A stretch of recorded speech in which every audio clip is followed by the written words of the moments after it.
Hello, my name is Rakaya Raslan. I'm an Associate Professor at UCL Institute for Environmental Design Engineering.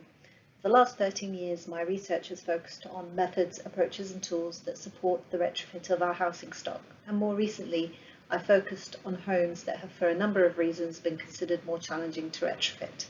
And these homes are the topic that we're going to discuss today as part of the Social Housing Retrofit Masterclass. So today I'll take you through this by trying to address the following key questions. Why can retrofit be challenging? What is a hard to decarbonise home? Who lives in these homes? Why do we need to tackle them? How can we address them? And what are the risks and consequences that might happen? Why can retrofit be challenging? A number of technical and non-technical barriers can contribute to the limited uptake of retrofit and difficulties in its implementation.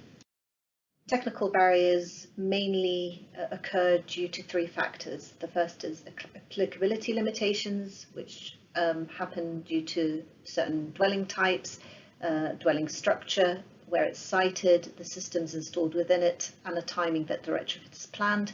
Technology limitations include such aspects as the need for bespoke detailing for some homes, the limited products that might be available on the market to address certain requirements of some homes, and poor quality management of the process. And this third set is to do with the limited capacity of the supply chain to get products where they need to be, and the lack of skill within the workforce. Non-technical barriers to retrofit are equally important and are to do with four main issues.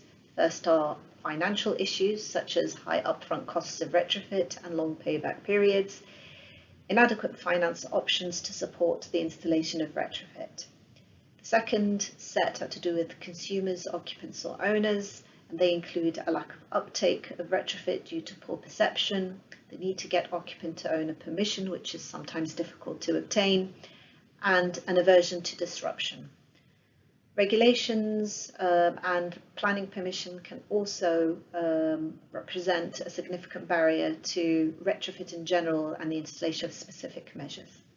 The lack of information on the housing stock can itself also be a barrier to good decision making. So these barriers impact many of our homes, but they in particular impact a subset of homes known as hard to decarbonise homes even more than normal or standard homes. When we hear the term hard to decarbonise in energy research, energy intensive and high carbon emitting sectors such as chemical industries and aviation come to mind. But increasingly, we've seen that the term is now being used in association with many of the homes that we live in.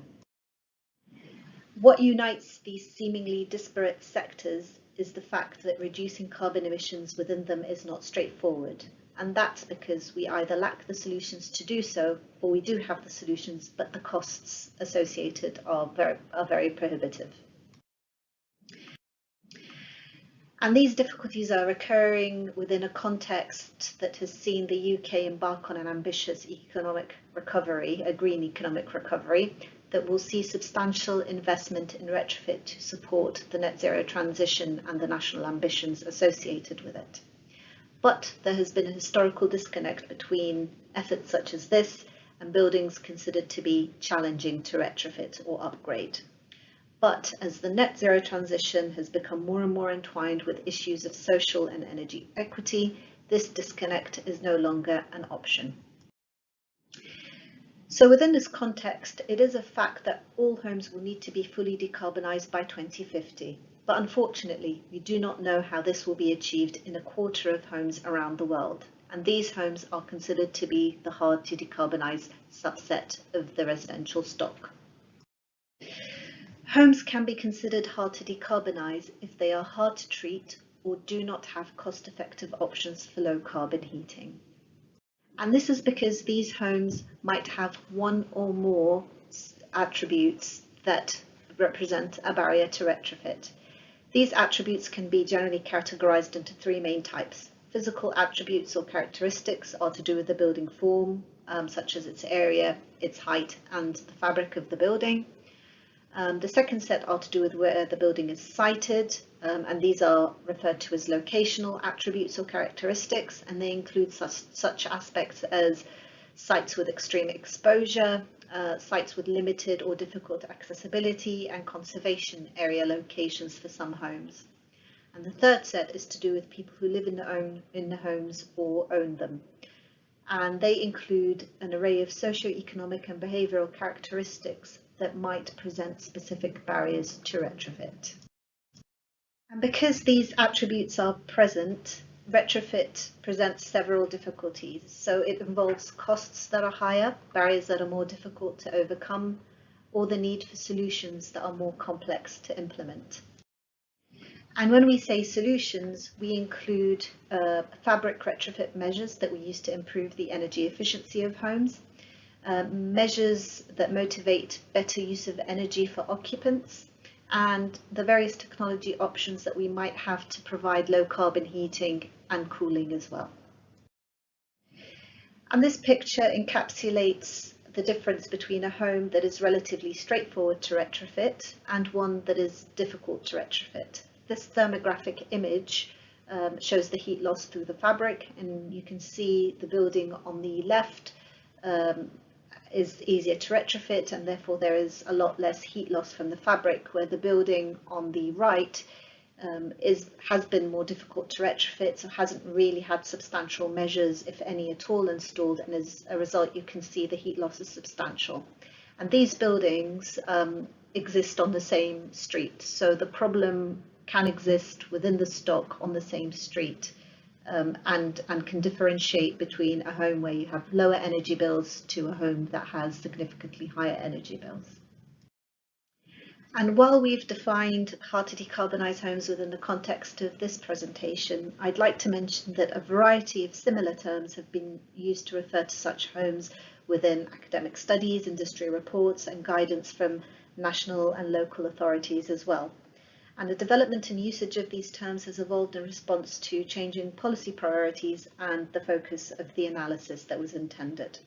And they've included terms such as hard to heat, which makes a link with fuel poverty in homes that are harder to retrofit, hard to treat homes, which is a common term that has been used in the building sector to refer to various physical issues or physical attributes that might make retrofitting more difficult, and hard to decarbonise, which has been most recently used by the Committee on Climate Change to look at issues with reducing carbon emissions within these homes. And while we acknowledge that the term hard to treat has been more common in built environment policy and practice and research, we're now moving towards using hard to decarbonise as more of the standard definition. And that's because it's more of a holistic definition. It gives equal weighting to both retrofit measures and the availability or lack of availability of low carbon heating technologies as a problem. It considers both constraints and cost effectiveness when considering the barriers, and it aligns the terminology with other sectors and policy. So the term hard to decarbonise homes includes a wide array of properties, which I've included examples of here, and they include homes that are in rural, exposed or inaccessible locations, homes in urban areas that are space constrained and where heat pumps cannot be installed, homes that are in conservation areas, have traditional construction or have listed status, high-rise and multi-occupancy blocks, which are common in the social housing sector, might have mixed tenure occupants and therefore split incentives. Homes that, as I mentioned, are listed or have historical value, but also homes that have fuel-poor occupants or owners that are hard to reach. Given the diversity of homes that are considered to be hard to decarbonise, the hard to decarbonise residential stock constitutes a significant portion of all homes in every country. In the UK, the stock is highly heterogeneous, so includes various types and is geographically dispersed. So there are some concentrations, but it is found all over the UK. And a conservative estimate is that hard to decarbonise homes represent an estimated 20% of all homes in the UK, so a very high proportion. So who lives in these homes? Generally, the lowest income, most vulnerable households disproportionately occupy the hard to decarbonise residential stock. Living in a hard to decarbonise homes makes fuel poverty more likely. As these homes are the least desirable within the residential stock, the fuel poor are more likely to end up in them due to affordability issues. There are, of course, other types of hard to decarbonise occupants, for example, people who are wealthy and live in historic properties or rural properties. These may be important from a carbon point of view, but may not be the priority for the social housing sector. So why should we tackle these homes? There are three key reasons why these homes should be tackled. First of all, it is an issue of societal equity. People who live in hard to decarbonise homes will continue to be more vulnerable to fuel poverty if these homes are not addressed. They will also not be able to access the benefits of the net zero transition, thus putting them at a greater disadvantage going forward. If we do not address hard to decarbonise homes, we also risk a lock-in of climate and energy inequities and injustices. And from a real estate perspective, there is also a real risk in asset stranding of hard to decarbonise homes, whereby if they are not addressed or retrofitted, they will become redundant or obsolete and unappealing, and we risk losing a lot of our homes as a result. These testimonies were gathered as part of a research project undertaken by Sheffield Hallam University, which looked at the experience of people living in homes that are hard to decarbonise and who suffer from fuel poverty. And as you can see, people who live in these homes have to make very, very difficult decisions in terms of whether to heat their home, whether to eat, whether to stay in their home or go elsewhere because they're so difficult to live in. So how do we address these hard to decarbonise homes, and how do we rethink retrofit processes to enable that to happen? In general, the best approach to retrofit is one that is generally integrated and considers aspects of finance, policy and regulations, knowledge, people who live in there, and solutions and technology together. In addition to this integrated approach, we've proposed 4 pillars that will be key to the delivery of effective retrofit strategies for hard to decarbonise homes.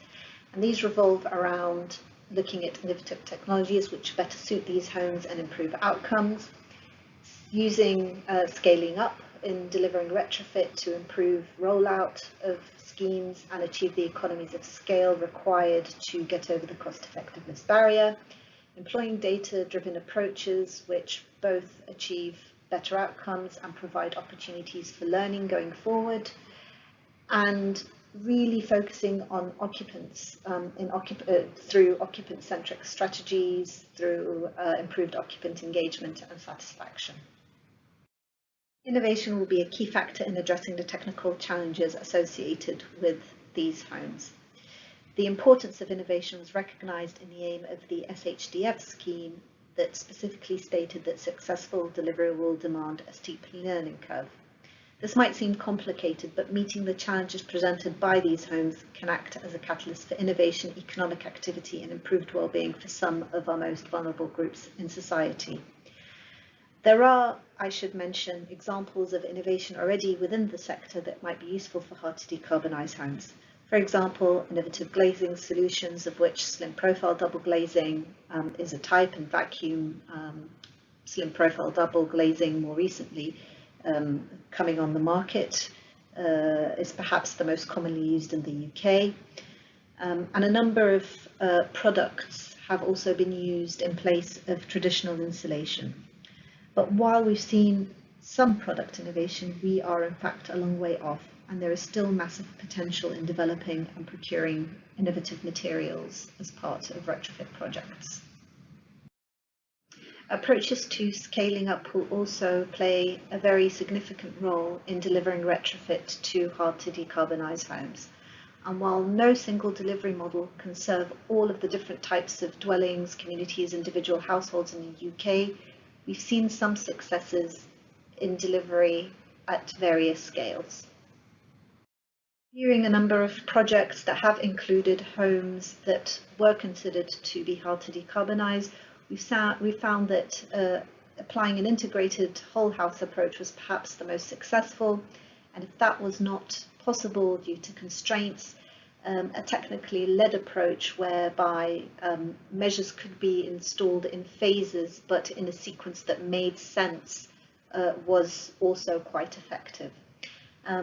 And we've reviewed several projects that have attempted to deliver at scale across several buildings or across different areas. And of course, area-based delivery was most successful because it minimized risks and delivered economies of scale.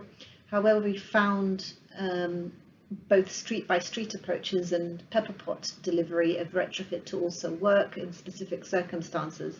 For example, pepper-pot delivery was especially successful when trying to get buy-in from local residents, where they could see specific examples of retrofit that had been implemented and they could see what the end product looked like. And street-to-street approaches were particularly useful for achieving economies of scale when scaffolding was part of the project. Data will play a significant role in delivering retrofit to hard to decarbonise homes, and that's because we don't know as much about hard to decarbonise homes as we do about homes which are considered to have standard characteristics. Data can be gathered through qualitative techniques, through occupant engagement, but also a variety of means by which we are able to gather quantitative data before and after retrofit to inform both the design of retrofit measures, but also in testing their efficacy post-retrofit. Various methods that we have used to collect data within homes, both post and pre-retrofit, have included data loggers that we've used to that can be used to gather information on hygrothermal conditions, so relative humidity and temperature. Data loggers that are relatively small and can be used to collect data on indoor air quality, but also what occupancy patterns are like. And those are very important aspects in designing retrofit. Spot measurements can be taken from energy meters to compare energy use pre and post retrofit. And handheld devices can be used to measure air velocity to look at if there will be air tightness issues going forward. And finally, the last aspect is occupant-centric approaches, where the roles of actors and their agencies in the process of coming up with better solutions can be particularly effective for hard to decarbonise homes, and moving from top-down policies or plans towards more occupant engagement through co-design and looking at occupants as a real source of socio-technical innovation learning in the delivery of retrofit for these homes. And this may include looking at people who live in homes, understanding their different trigger points and times which are best suited to installation of retrofit that minimize disruption and increase their satisfaction. So what are the key risks and consideration when planning for the retrofit of hard to decarbonise homes? As mentioned, due to the barriers associated with hard to decarbonise homes, retrofit will include costs that are higher, barriers that are more difficult to overcome, and solutions that are more complex to implement. It is likely that the retrofit of most hard to decarbonise homes will broadly fall under the PAS 2030 retrofit risk pathway C that includes large-scale projects with multiple high risk measures planned. The first is overheating. According to current climate change projections, in the coming decades we'll see wetter and windier winters and hotter and drier summers. And one of the unintended consequences of retrofit is indoor overheating unless we install solar control and other mitigation measures. This is especially relevant to many hard to decarbonise homes, as many are older properties that have solid walls which require the installation of external wall insulation, or are properties that are located in conservation areas, so may require internal wall insulation. And this in particular has been associated with increased indoor overheating risk. The second is indoor air quality. Many of these homes are very leaky to start off with, and once we insulate them, we may reduce ventilation heat loss and pollutants of outdoor origin, but this increased air tightness may also increase pollutants that start from inside the property. So there is a real risk there in terms of balancing these out. Hard to decarbonise homes are also more vulnerable to moisture in many cases. And this is because a number of factors that increases vulnerability are present within these homes.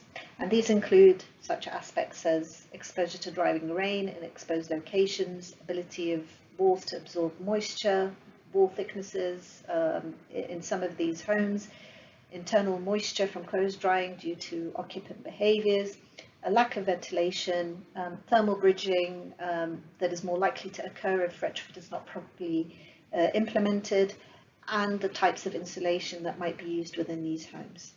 The most serious effect of this is damp and mould growth. And in addition to damaging the building, damp and mould can lead to severe health-related consequences for people who live in these homes. And this includes issues such as respiratory diseases, asthma, fungal infections, and mental health issues such as depression and anxiety.